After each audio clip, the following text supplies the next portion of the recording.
Hi, guys, and welcome to today's episode, which I've been putting off doing a uh, review of WandaVision. I've done reviews of Picard and a couple other things, but obviously they are a slightly different niche to Marvel stuff. But this Marvel stuff is just amazing. Marvel TV is just starting off on the right foot. So we're going to talk about episode 7.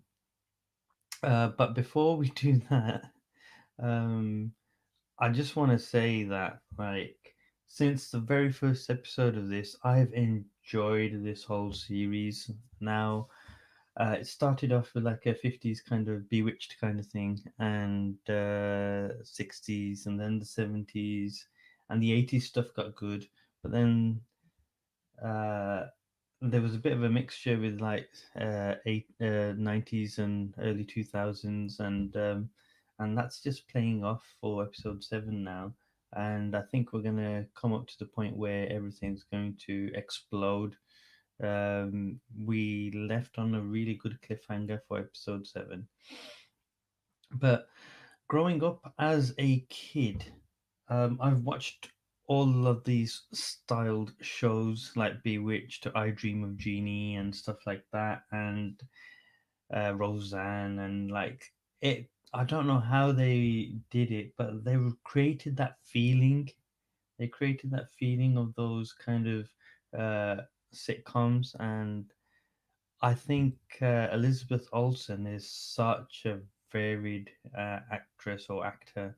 She's done really, really well to convince me, and obviously a lot of other people that have been watching, that she's got a lot of range when it comes to doing this kind of acting. She's acted in several different styles of, how shall we say, like um, sitcom genres. No, not sitcom genres. Well, yeah, there are sitcom genres in this. So you've got like the standard studio set kind of thing. Then you've got like the talking to camera, kind of fed up kind of character kind of thing.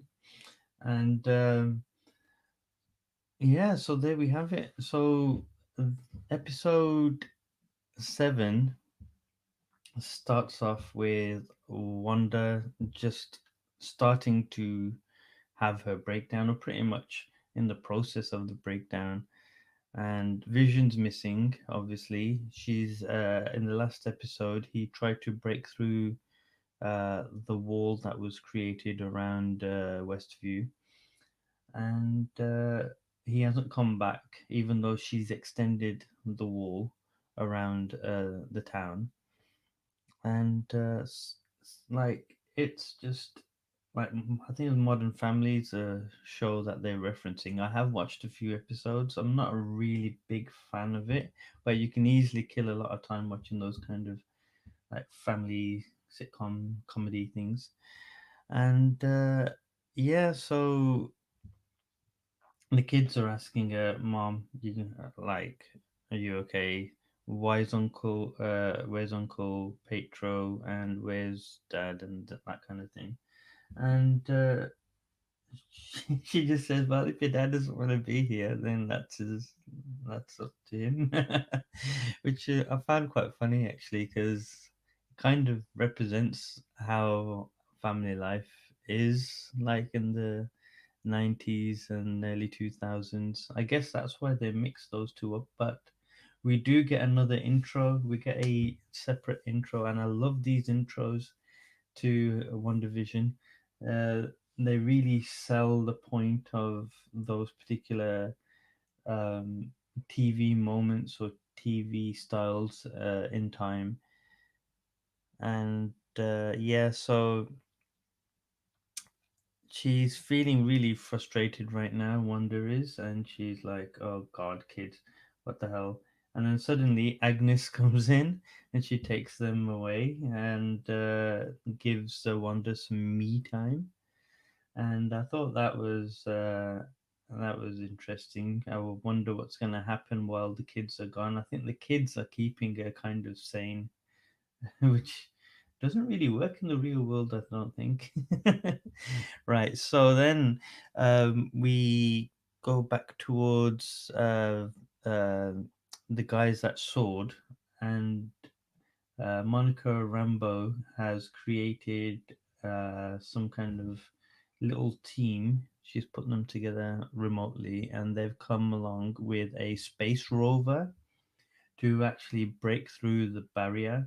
Now, the moment I saw it, I thought, wow, this is cool, this is amazing. But I knew for a fact that the only way to actually go into the city, or sorry, the town, through Wanda's wall is to actually walk in, because she can't rewrite organic matter. Well, she can, I guess. She can, but I don't think she would want to. But an actual vehicle, we saw what happened to the drone. Um, yeah, so uh, she tries that, and meanwhile, Vision is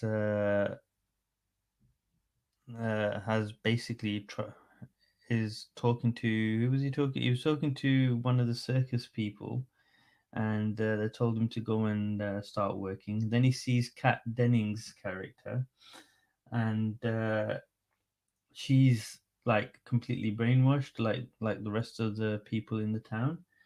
And what ends up happening is he short circuits her somehow. Now, this is the thing that I couldn't get from the last, I think it was episode or two, where he like puts his fingers on the temples and just gives them like a little electric shock.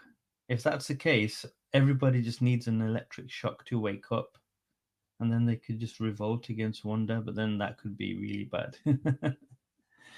And then we go back towards Shield, well, not Shield, Sword. I got to get that right now. And yeah, so when I was watching this, I thought to myself, wow, this is a great piece of science fiction. Not only is it like uh, nodding to all the sitcoms and TV shows that have come and gone, it's also nodding to science fiction at its best. And I thought it was good. So then we go back to Wanda, and what happens? No, no, we don't go back to Wanda. We go to um, Monica, and she makes her way to Wanda's house, and basically Wanda's pissed that she's there, and it's like, what the hell? What are you doing here? How did you get here? And she was trying to reason with her, trying to tell her to like what the actual what's actually going on. So the military guy in Sword, he wants to take Vision and he wants to reboot him because Wanda's taken his body and put it into uh, Westview. So he's walled in, but he wanted to reset him because obviously he is a weapon. He's an Avenger, but he's a weapon, and they want to utilize him as a weapon, I guess. But yeah, that's just crazy. So they have a little, well, a really cool standoff actually. Monica Rambeau is now superhuman, and while they were having a little spat, she did a superhero landing, and it was like, whoa, that's so cool. And it just put another smile on my face. Not only that, the actual moment when Vision and what's her face, Cat, Dr. Cat Dennings, try to go back home as well.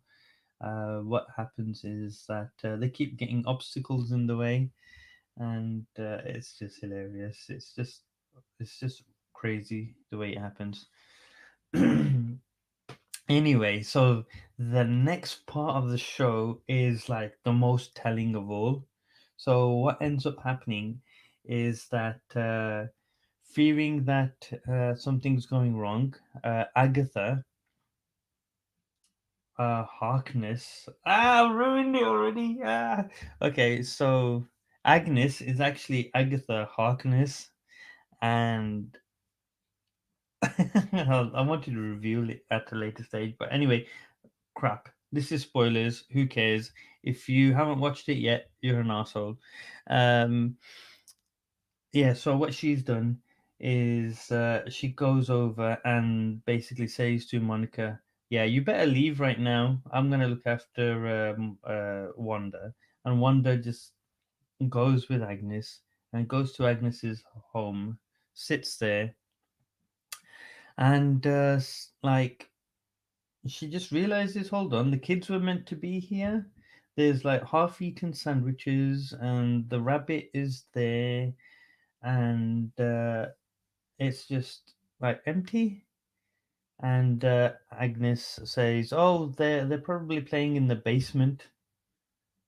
Okay, so um, Wanda, worried for her kids, obviously, went down to the basement to see where the kids are, and it turns into like a medieval little like lair of like catacombs and like archways and things like that. And there's like a book like slightly glowing, and it's like, huh, what is that?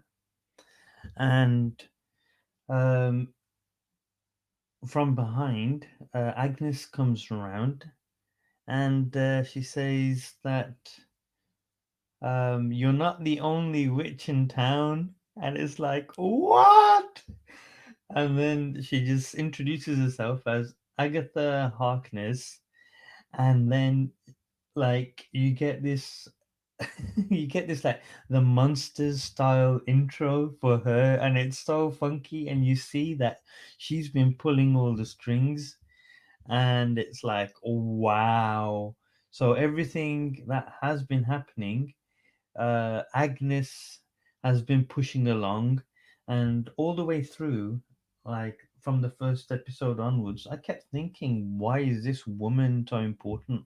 You understand, like in like normal sitcoms, you have like the nosy neighbor or the neighbor that's always coming around and that kind of shit. But the way they did it, it was just crazy. It's like she's just watching Wanda, and just making sure that either she stays in line or she goes off balance. I think that's what's happening.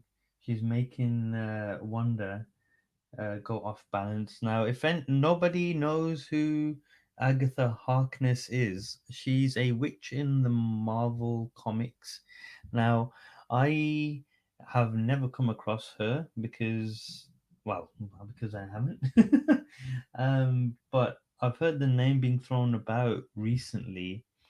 um, but I actually did some, well, I did like a 2 second Google search, which actually tells me that Agatha Harkness is a fictional character, a powerful witch appearing in American comic books published by Marvel Comics. Okay, and she's one of the original witches from the Salem witch trials, which is interesting. And oh my god, so the actress who plays her is just phenomenal. I think she's brilliant. I've seen her in some other stuff, but I think she's just like, she's perfect. She looks like one of those like Halloween witches. Like, what do I mean by Halloween witches? Like, when like parents dress up in and Halloween costumes and stuff like that. She's got that whole vibe going on, and I think they cast her really well. And I was thinking that all the way through, that there's something more to her. A lot of people were saying that she was actually Mephisto, but yeah, mm, it's actually Agatha Harkness. So the next episode is going to be interesting. We're going to get some hour-long episodes, from what I can. From what I've been told by other like YouTubers. But yeah, exciting. It's just, this is it now. This is the home stretch. So we're gonna see some funky stuff. I just wish that the episodes were longer. I just want to see longer episodes, but that doesn't fit the format. What can you do? Oh my god. This is so exciting. I can't wait for Doctor Strange and the Multiverse of Madness. It's all gonna kick off. It's all gonna kick off in some epic way. And oh man, it's gonna be like an Avengers level threat.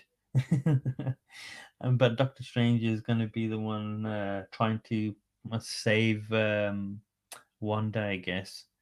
And I think Vision is actually alive, like mentally he's alive, because she can't keep running. Like Wanda can't keep him running as a individual. She can like rewrite certain things about him, reprogram him in a way. But I think ultimately he is still alive, so he's rebooted in a way, but he can't remember anything. So now Kat Dennings has filled him in on a lot of stuff. So yeah, it's so exciting. I hope you guys are watching. Sorry for the spoiler. I'm gonna go now because I'm a naughty boy, and I shall speak to you soon.